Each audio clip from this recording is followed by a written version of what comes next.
This is He Knows the Sport, bringing you that heat and that fire. All right, y'all. We're going to separate the difference between elite and special. Let me say it again. We're going to separate the difference between elite and special. Big shout outs to my boy Sage Uryu, because he made a comment, right? He said, he knows the sport.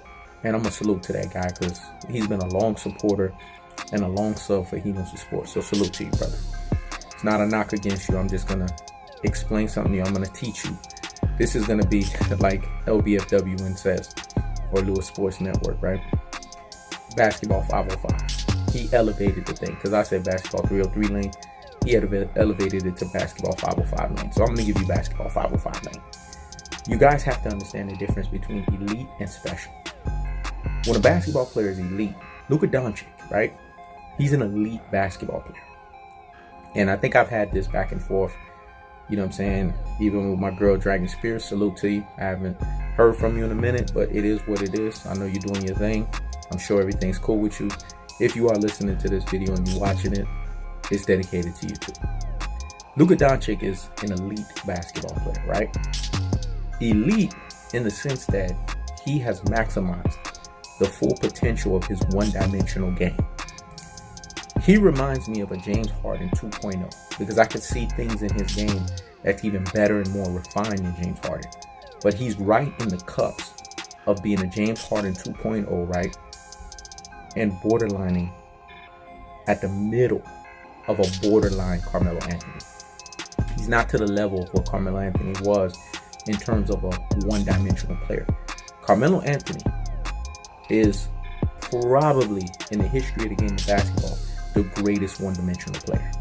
People don't understand because his clutch variations and his ability to dominate when the game was on the line is ridiculous. And I'm going to do a video to explain one-dimensional players, and I'm going to rank them.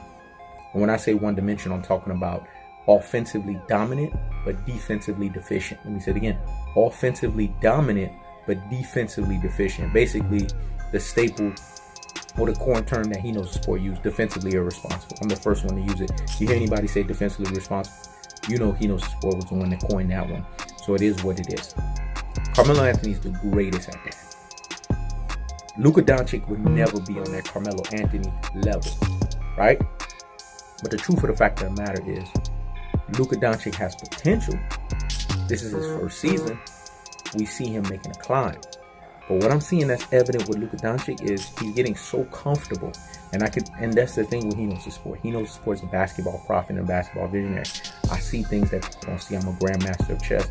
I'm always moving the pieces 7 steps ahead of the game. This is why they call me the reenacted Sun Tzu, aka Art of War. I'm basically Sun Tzu, aka Art of War Jr. Because I see this thing. I see the battle being won before the war has even begun. Let me say it again. I see the battle being won before the war has even begun. And the reason why is because I can see the chess pieces. I play chess. I'm a grandmaster at this shit.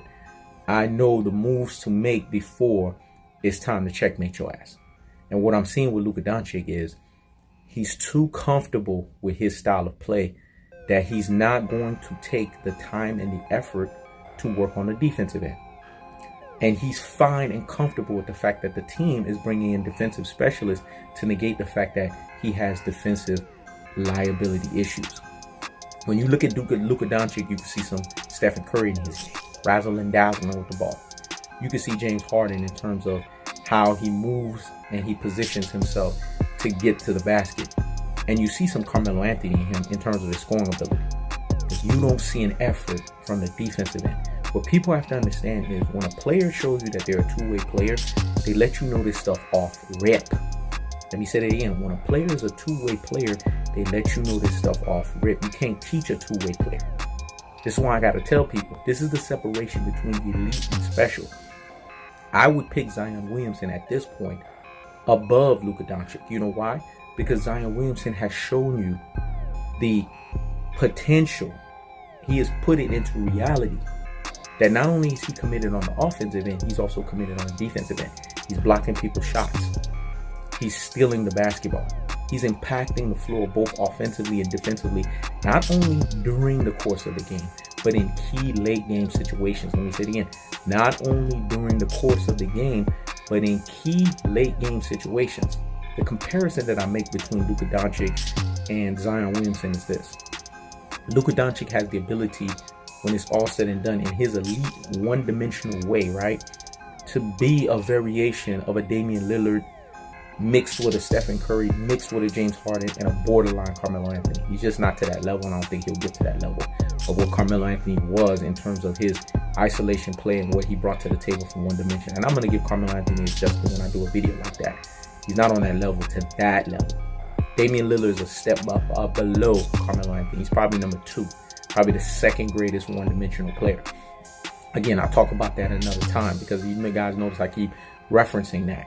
Luka Doncic is elite, but he's not special. And you guys have to see that. Zion Williamson is special. It's just Zion Williamson needs to do a couple prerequisites to continue to showcase his special abilities. Off the rip, he's already letting you know he's a man amongst boys. He has the potential to be a MJ, Kobe, Kevin Durant, and Kawhi Leonard combination, but from a class act bully standpoint. If you guys watch the movie Class Act with Ken and Play, you know what I'm talking about. The bully in that movie, you know what I'm talking about. Zion Williamson looks just like that dude. That's what Zion Williamson is doing, from more of a bully basketball, because he's basically growing into a grown man league, and he's already letting them know that he's a bully in that league. So he's doing what an MJ and a Kobe and a Kevin Durant and a Kawhi Leonard is doing, but he's doing it from more of a bully type of basketball standpoint.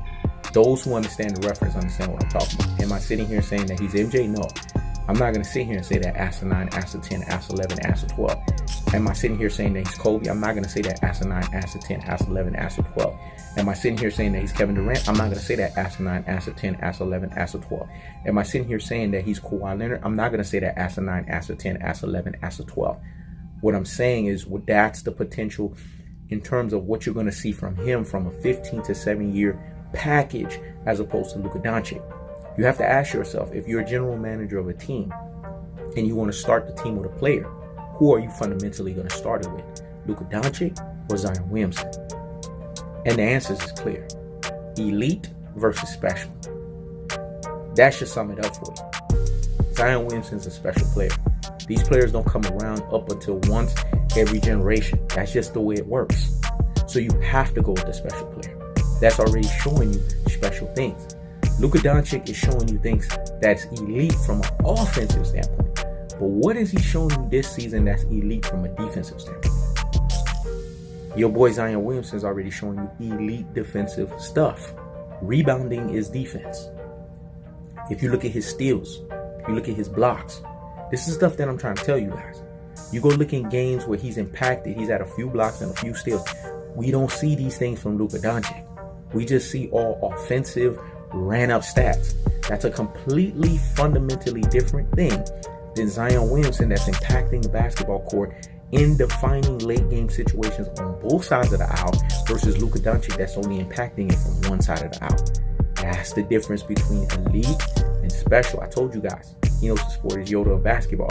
When you operating in these basketball 303 and 505 lane, it's a special, true, and rare type of basketball lane. And I can proselytize you guys and teach you this game the way that I understand it because I'm Nate Smith Jr. Let me say it again. I can teach you the game the way that I understand it because I'm Nate Smith Jr. Because people, when they look at sports, they look at how they can furnish the home, right, that they purchase. Me, I'm looking at the foundation that the home is built upon. Let me say it again. Oof, that was so deep and profound. Oof. Let me rewind that because that needs to marinate in the corpus callosum and in the cerebellum. Hear me? And hear me? Well, when people buy a home, they're looking at how they can furnish the home. They're looking at all of the basically things that don't make sense. Me, I'm looking at the foundation on how the home is built upon before I can look at all of the accessories. That's the difference in how I view basketball versus others. And the way that I'm seeing this, when I look at Zion Williamson and I'm giving the true basketball eye test. Remember, I told you got to have the true basketball eye test.